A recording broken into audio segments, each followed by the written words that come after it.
tunakushukuru sana Mheshimiwa Rais. Mheshimiwa Rais,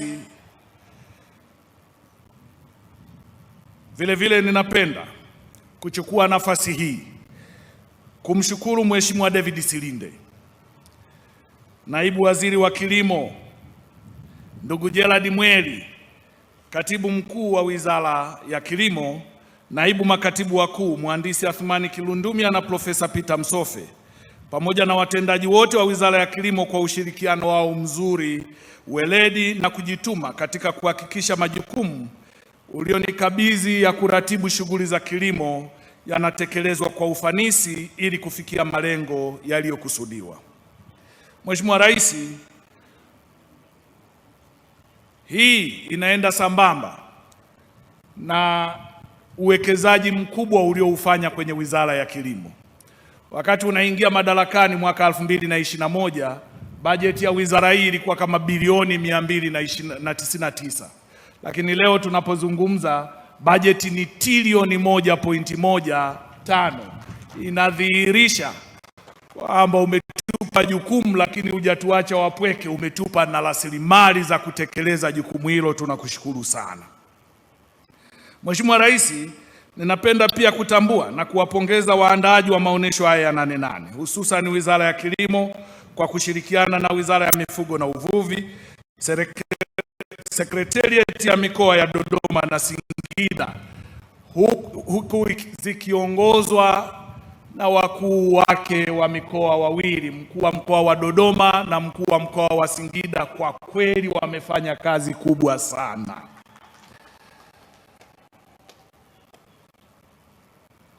Pia kipekee ninapenda kuwashukuru waoneshaji wote 1168 wakiwemo 25 kutoka nchi za nje kwa maana ya Belarus, Burundi, China, DRC, India, Israel, Japan, Kenya, Uholanzi, Urusi, Rwanda, Sudani Kusini, Saudi Arabia, Sweden, United Arab Emirates, Switzerland na Marekani.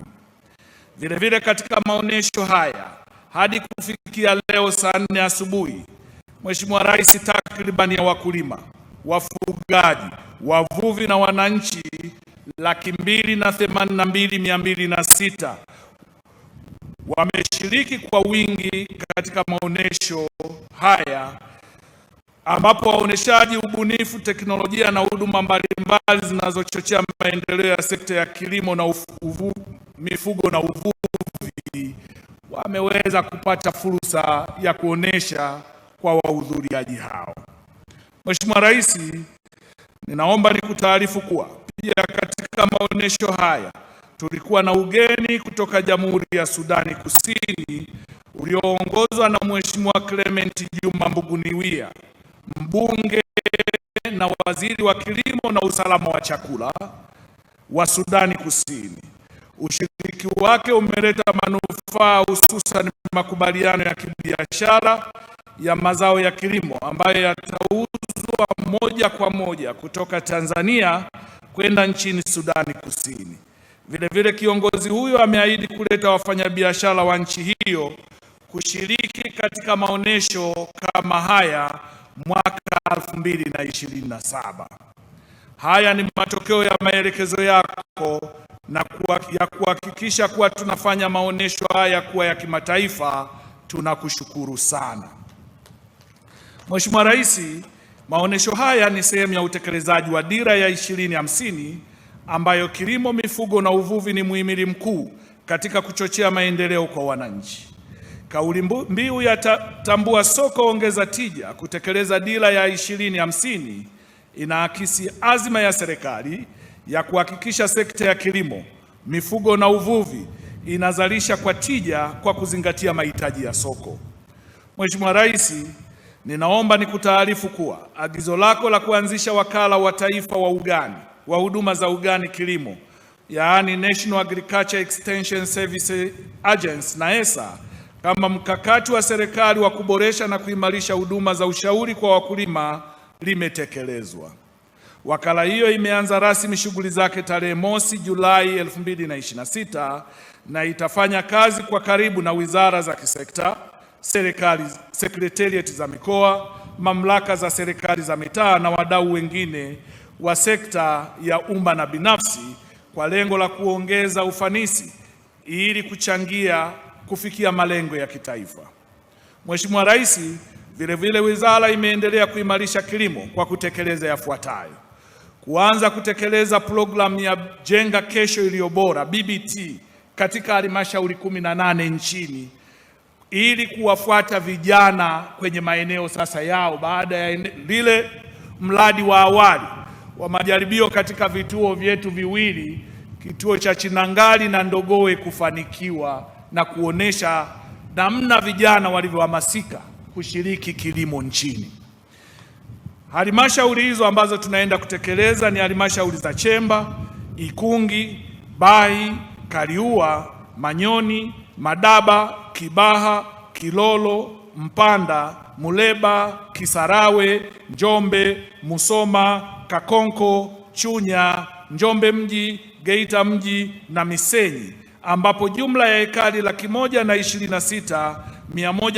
126,180.75 zinaendelea kuandaliwa kwa ajili ya kuanza uzalishaji.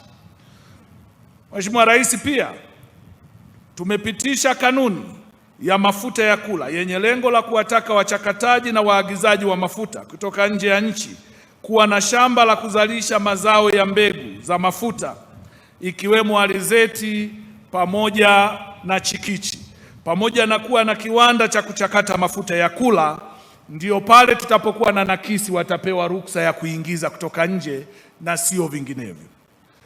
Mheshimiwa Rais, hii ni kutokana na nchi yetu kuwa na upungufu wa mafuta ya kula, ambapo kwa mwaka uzalishaji ni tani 306,000 ikilinganishwa na mahitaji ya tani 732,000 kwa mwaka, na kulazimisha kuagiza mafuta ya kula zaidi ya tani 426,000 kwa mwaka kwa kutumia zaidi ya dola za Marekani milioni 100.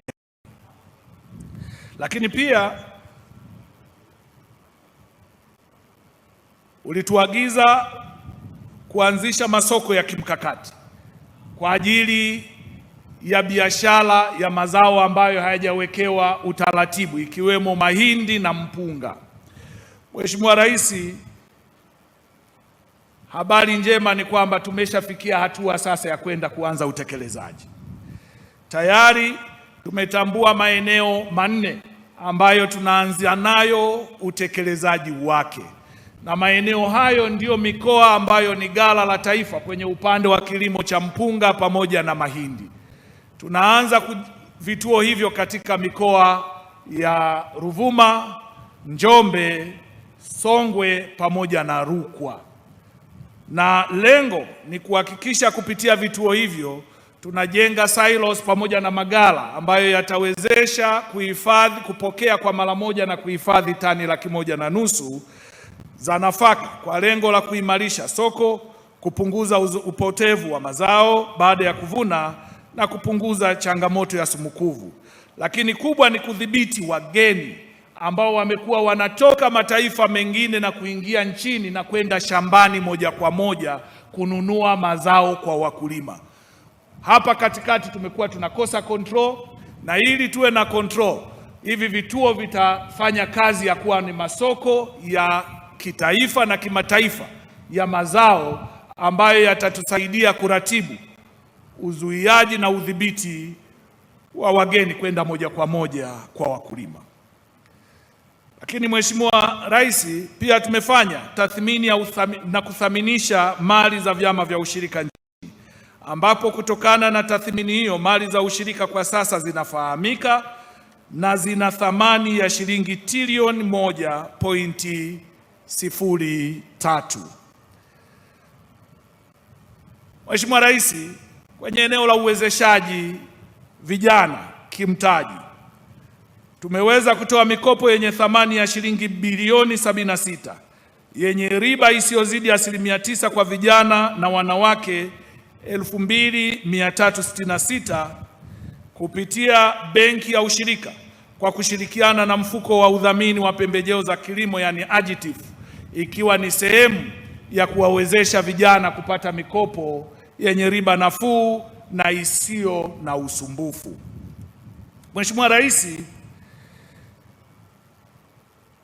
maonesho haya ambayo leo yanafikia kilele kitaifa hapa Dodoma pia yanaendelea katika kanda 7 nyingine,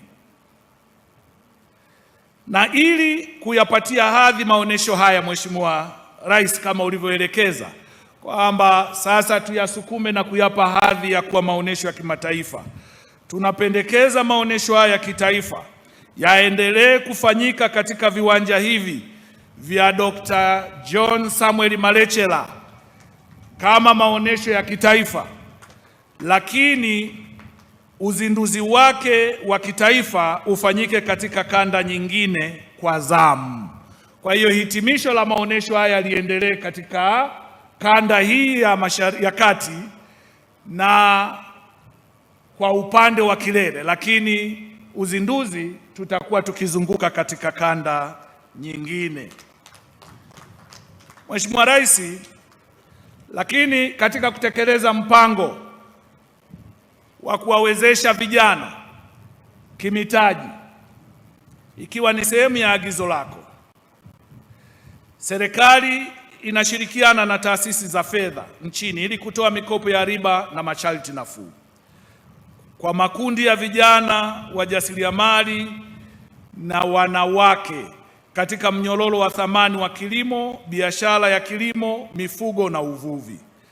Mpango huo ulioandaliwa chini ya mradi wa BBT au Jenga Kesho Iliyo Bora awamu ya kwanza ni muhimu na wa kimapinduzi unaobadilisha namna vijana wanavyopata huduma za fedha kwa ajili ya kuendesha kilimo biashara nchini. Mpango huo unalenga kuwezesha upatikanaji wa mikopo yenye riba nafuu na masharti nafuu ili kuchochea uwekezaji kutoka sekta binafsi na kuwawezesha maelfu ya vijana wajasiriamali na wanawake kufanya mageuzi katika sekta ya kilimo, mifugo na uvuvi. Mpango huu utawezesha utoaji wa mikopo kwa awamu hii inayoendelea sasa, ambayo leo Mheshimiwa Rais utakabidhi damu cheki kwa wakurugenzi wa benki 7 yenye jumla ya shilingi bilioni 300, ikiwa ni sehemu ya kuwezesha utoaji wa mitaji ya kilimo biashara yenye jumla ya shilingi hizo bilioni 300 kwa vijana na wanawake zaidi ya milioni 2 kwenye mnyororo wa thamani ya kilimo, mazao, mifugo na uvuvi. Mheshimiwa Rais,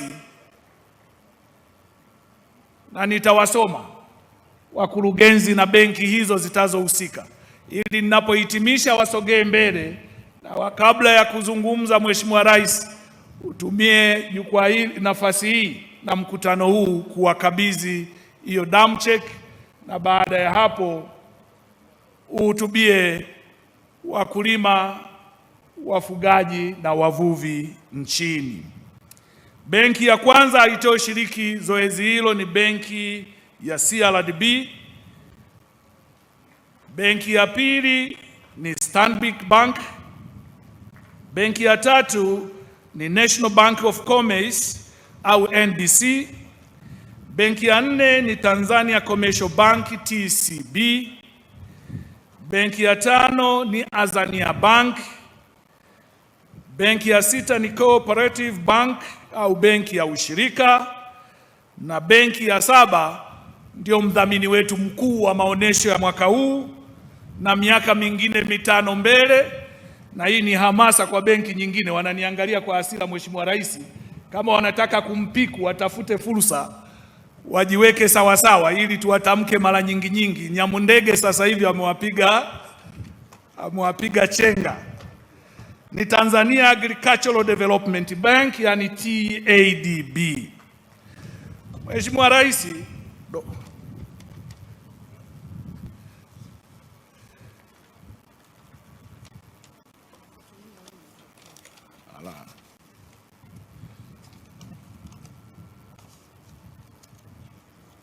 Mheshimiwa Rais,